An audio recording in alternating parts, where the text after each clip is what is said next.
Perumpamaan orang yang menginfakkan hartanya di jalan Allah adalah seperti sebutir biji yang menumbuhkan 7 tangkai. Pada setiap tangkai ada 100 biji yang lain. Allah melipat gandakan bagi siapa yang Dia kehendaki, dan Allah Maha Luas lagi Maha Mengetahui. Shadaqallahul adzim. Assalamualaikum warahmatullahi wabarakatuh. Teman-teman sekalian, sore ini saya pengen ngajak kita untuk belajar gimana cara sedekah yang bisa menghilangkan sifat kikir. Karena salah satu di antara tujuan dari ibadah sedekah itu adalah wa may yuqashuha nafsih, menghilangkan sifat kikir. Yuqashuha nafsih, menghilangkan rasa enggan di dalam hatinya untuk memberi, menghilangkan rasa cinta terhadap dunia sehingga dia gak rela kehilangan dunia. Itu adalah inti dari sedekah. Selain memang ada kasih sayang di dalam sedekah, ada belajar kepedulian di dalam sedekah, silaturahim juga ada di dalam sedekah. Tapi di antara sekian banyak goals dari sedekah, salah satunya adalah menghilangkan sifat kikir. Gimana sih caranya sedekah yang bisa menghilangkan sifat kikir? Bagaimana Al-Quran mengajarkan kita tentang sedekah supaya kita merasa bahwa memberi itu lebih baik dan lebih utama daripada menyimpan. Walaupun bukan berarti semuanya diberikan dan tidak ada yang disisain, enggak juga. Tetapi kita tetap merasa bahwa memberi lebih baik daripada menyimpan. Menolong lebih baik daripada diam. Menyenangkan hati orang lain lebih baik daripada memuaskan hawa nafsu kita tentang urusan dunia. Ini adalah salah satu di antara tujuan bersedekah. Makanya di bulan Ramadan sendiri kita diajarkan sedekah dengan memberi makan orang yang berbuka puasa. Dan ini sebetulnya kalau kita baca sejarah Nabi, memberi makan orang yang berbuka itu, kalau kita baca sejarah sahabat, bukan dari harta yang lebih saja, tapi kadang bahkan dari jatah berbuka kita. Makanya dalam tahapan-tahapan bersedekah itu ada 3 nih. Pertama, bersedekah dengan apa yang lebih. Allah berfirman, yas'alunaka madza yunfikun qulil 'af. Mereka bertanya apa yang mereka infakkan, katakan infakkanlah yang lebih. Ini adalah sedekah level 1, di mana kita bersedekah karena ada kelebihan harta. Dan itu juga ada ayatnya yang tadi saya bacakan, yas'alunaka madza yunfikun qulil 'af. Mereka bertanya apa yang harus kami infakkan, baik itu zakat atau sedekah yang lebih. Level kedua dari sedekah itu adalah memberikan apa yang kita sukai. Allah berfirman di dalam surat Ali Imran, "Lan tanalul birra hatta tunfiqu mimma tuhibbun." Tidak sempurna kebaikan kalian atau sedekah kalian sampai kalian menginfakkan, memberikan apa yang kalian cintai. Dan level yang paling tinggi adalah memberikan apa yang kita sangat butuhkan. Allah berfirman juga tentang kaum Ansar, wa yu'thiruna ala anfusihim walau kana bihim khasasah. Mereka mendahulukan orang muhajirin daripada diri mereka sendiri walaupun mereka juga butuh. Mari kita dengarkan kisah-kisah dari 3 contoh sedekah ini. Pertama, sedekah dari harta yang lebih.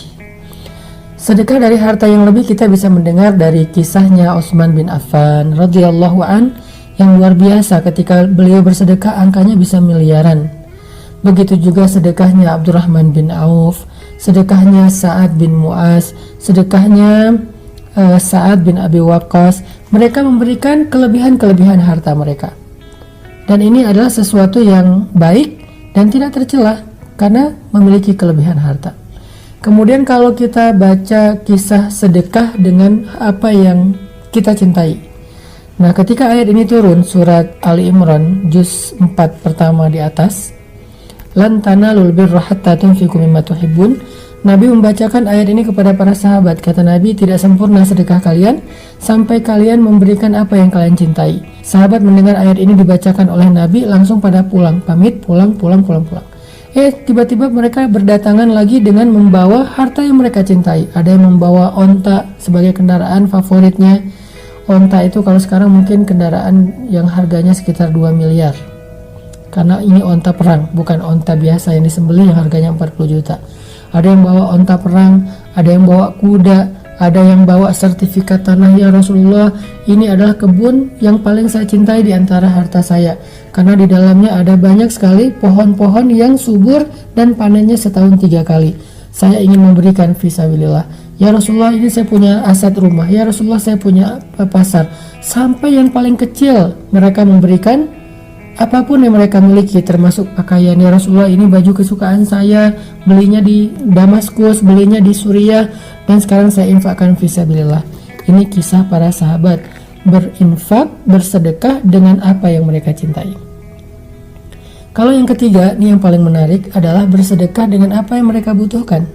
Salah satu contohnya adalah kisah seorang sahabat Ansor yang suatu malam dia sedang duduk bersama dengan Nabi. Tiba-tiba datang seorang laki-laki muhajirin mengatakan, "Ya Rasulullah, saya baru datang berhijrah, saya belum makan, saya nggak tahu tinggal di mana." Kemudian tiba-tiba Nabi berdiri, "Adakah di antara kalian yang mau menjamu saudara kalian di rumahnya malam ini?" Tiba-tiba seorang laki-laki Ansor berdiri mengatakan, "Ana ya Rasulullah, saya ya Rasulullah yang akan menjamu saudara saya itu."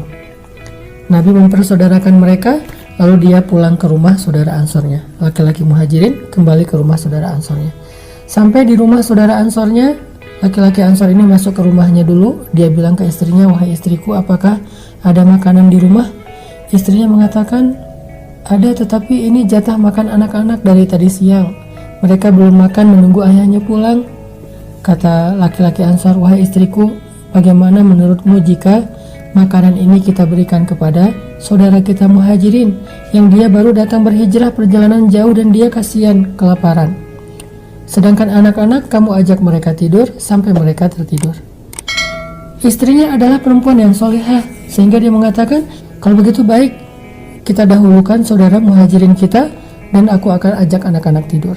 Diajak anak-anaknya tidur, laki-laki Ansor nemenin laki-laki muhajir untuk berbicara.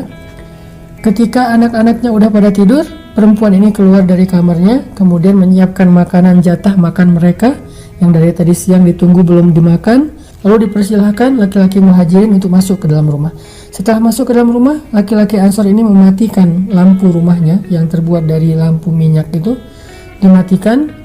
Lalu mereka makan bersama-sama. Laki-laki Ansor dan istrinya kecap-kecap, sebetulnya dia tidak makan. Sedangkan laki-laki muhajirin berpikir mereka ikut makan bersama dengan dia. Sehingga selesai makan, laki-laki muhajirin ini dipersilahkan untuk istirahat dan tidur di rumah mereka.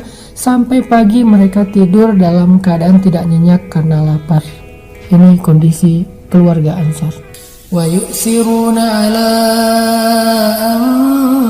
anfusihim walau kana bihim khasasa wa man yuqa syuhha nafsihi faulaika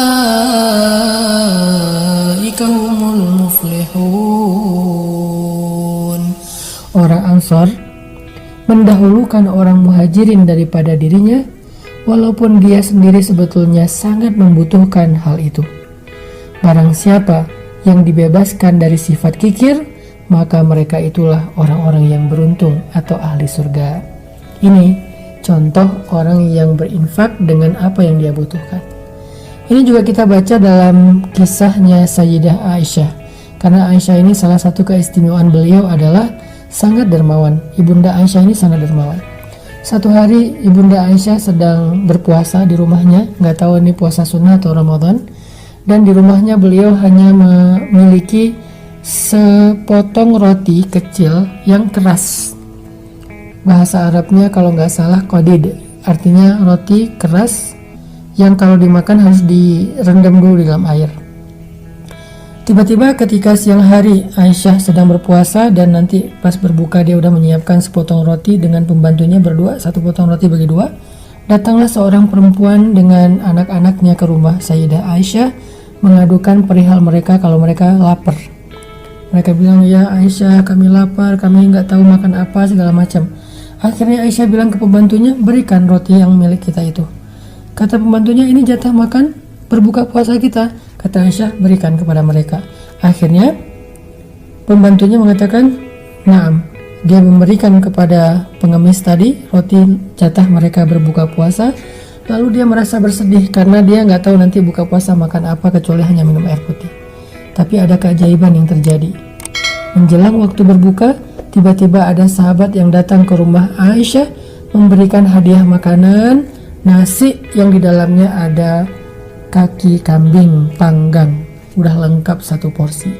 Sehingga kemudian Aisyah memanggil pembantunya, dia panggil ke sini, dia bilang, makanlah karena ini lebih baik daripada roti yang tadi engkau berikan kepada orang miskin. Ini menjadi pelajaran penting buat kita, bagaimana seorang Sayyidah Aisyah rela memberikan jatah makan berbuka puasanya cuman satu-satunya, dan Aisyah sahur hanya dengan air putih, dan dia menyimpan roti itu untuk berbuka, tapi dia berikan kepada orang yang lebih membutuhkan. Padahal Aisyah juga membutuhkan roti tersebut, dan dia nggak pernah menyangka kalau nanti sore akan mendapatkan makanan yang lebih baik daripada apa yang sudah dia berikan. Dan lagi pula Nabi SAW bersabda, demi Allah tidak akan berkurang harta karena sedekah. Dan Aisyah membuktikannya, nggak berkurang jatah makan kita karena sedekah. Atau dalam riwayat yang lain Nabi mengatakan, demi Allah nggak akan bertemu sedekah dan musibah di hari yang sama. Jadi kalau kita pengen terhindar dari suatu musibah, sedekahlah. Hari itu nggak akan terjadi musibah, karena Nabi bersumpah tidak akan ketemu musibah dan sedekah di hari yang sama.